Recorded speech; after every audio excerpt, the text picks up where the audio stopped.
not going to cite you for the insurance. I'm going to give you a warning on that, on the assumption that you promised me when you go to lunch or wherever you're going tonight, you got to finish pulling that up on your phone, and you have to save it as a screenshot or some sort of photo so that you don't need service to access it. Does that make sense? Get it here. But I am going to cite you for speeding in lieu of that other violation. So it's going to be one speeding violation and one warning for the insurance, okay?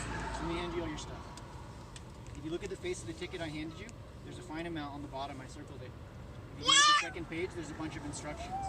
If you're interested in paying your ticket, you can go on the website that's on that instruction page.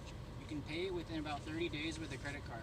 If you don't pay it within 30 days, what'll happen is they'll mail you a court date to your address in Pearland, Texas. But then at that point, like I was saying before, the only option will be to come all the way back to Las Cruces, New Mexico in order to contest the ticket in court. This will appear in the like a driving history, you know? So, good news, since it's a federal ticket in the national park today and not a state ticket on the state highway, that sounds scarier, but it's probably actually better for you. If you pay it, it probably will not affect your insurance, it probably will not affect your driving record, and you don't have to do traffic school. It'll pretty much just go away as long as it's paid.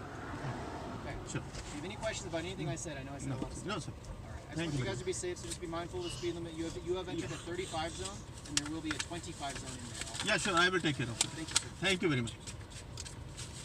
Daddy, I Keep it. saw What are those, Jess? Snow or sand? It's actually sand, not snow. No snow, yes sand.